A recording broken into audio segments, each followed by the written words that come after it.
Uburundi bwamuritse intwaro ziremereye bivuga yuko bwiteguye guhangana n'umwanzi uwo ari we wese nta bintu by'imikino.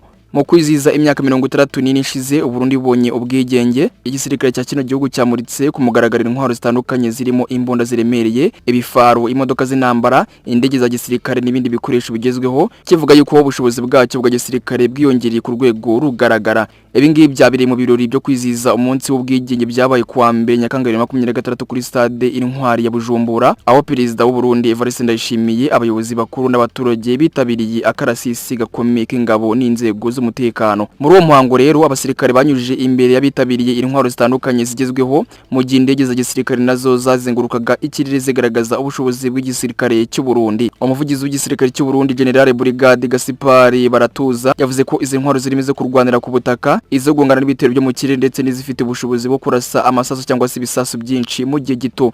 Yasobanuye ko bamwe mu basirikare b'u Burundi bahawe amahugurwa yihariye mu Burusiya no mu bindi bihugu kugira ngo babashe gukoresha neza ibyo bikoresho bya gisirikare. Yagize ati izi ntwaro ziri mu kazi hirya no hino n'imyugariro y'igihugu. Baratuza kandi yavuze ko mu ntwaro zamuritswe harimo n'izishobora guhanura indege na drone ndetse n'izindi zifite ubushobozi bwo gusenya ibirindiro by'umwanzi mu gihe gito. Yagaragaje yuko hari imbunda imwe ishobora kurasa amasasu agera kuri 600 mu munota umwe, ibintu yavuze yuko bituma umwanzi atabona ahanyura cyangwa se yihisha. Yagize ati ikirere cyarinzwe neza, bamwe bitwaza bwabo nyoni ihita ibugira walare. Mu ntwaro zagarutsweho kandi harimo n'imbunda BM21 ifite iminwe igira kuri 40 irasirwamo icyarimwe, ishobora guhindura icyerekezo ku buryo bworoshye. Yavuze ko iri mu ntwaro zikomeye igihugu gifite muri iki gihe. Umuvugizi w'igisirikare cy'ubundi kandi ujye gushimangira ko ingabo z'igihugu ziteguye kurinda ubusugire bwacyo ndetse no guhangana n'umwanzi wari wese washaka kubuhungabanya. Yagize ati hari abajyaga bavuga yuko Uburundi budafite igisirikare gikomeye, ubu none ibintu byarahindutse. Yasoje asaba abarundi bose gukomeza kugira icyizere ingabo zabo, agaragaza yuko ibyo bikoresho bya gisirikare byaguzwe hakoreshejwe umutungo ukomoka mu misoro y'abaturage kandi ko bizakomeza gukoreshwa mu kurinda umutekano n'ubusugire bw'igihugu. Ngaye ngo kuroto garutse mu Rwanda batangaje ko Abanyarwanda n'agacupa rwabaye gica ibintu byakomeye.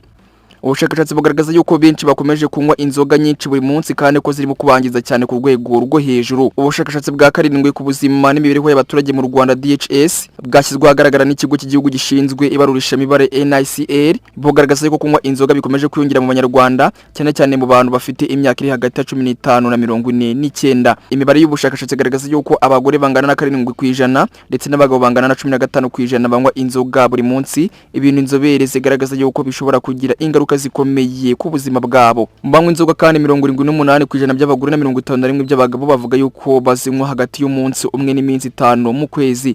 Iyo rero inzoga zabonetse, ubushakashatsi bugaragaza yuko ngo 48% by'abagabo na 32 by'abagore banywa nibura icupa rimwe, mu gihe 37 by'abagabo na 17 by'abagore banywa amacupa abiri. Hari kandi 12% by'abagabo na 14 by'abagore bavuga yuko bashobora kunywa ibirahure bitaratu cyangwa se ibirenga. Ku rwego rw'uturere kandi umujyi wa Kigali nuza ku isonga mu kugira abantu benshi banywa inzoga buri munsi, aho bangana n'9.8%, ugakurikirwa n'intara y'Iburasirazuba afite 7.6% ndetse n'amajyaruguru afite 7.4%, na Uburengerazuba bukagira 7%, n'amajyepfo akaba ariyo afite umubare muto ya 4.5%. Ubushakashatsi bugaragaza kandi ko abagore bo mu mujyi banywa inzoga kurusha abo mu cyaro, aho mu mujyi bangana n'8.4%, mu gihe mu cyaro bangana na 3.3%. Ku bagabo ho ngo biratandukanye cyane kuko abo mu cyaro banywa inzoga buri munsi bangana na 13.5%, mu gihe abo mu mujyi ari 12.4%. Nubwo guverinoma y'u Rwanda ashyize ubukangurambaga bwa Tunyweresi bugamije gushikariza abaturage kugabanya kunywa inzoga,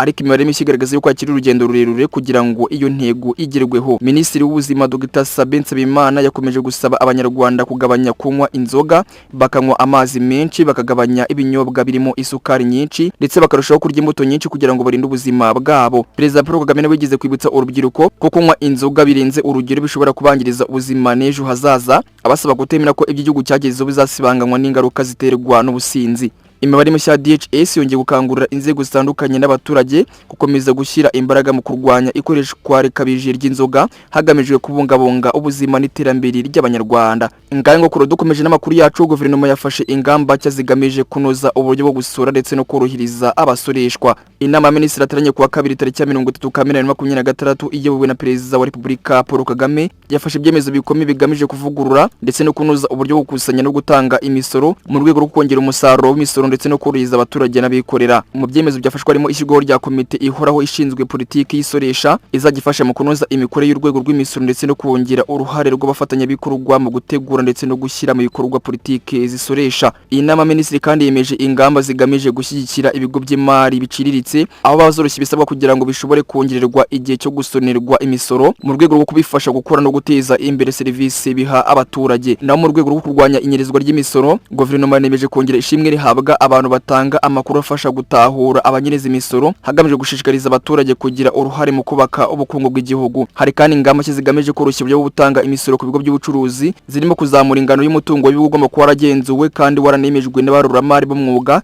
mbere yo gutanga raporo z'imari.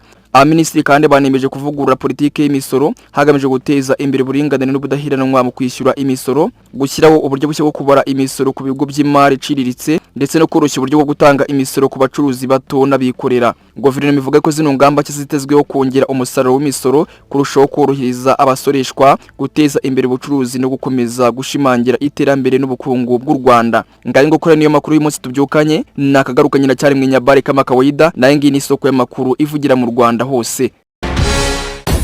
OB Time.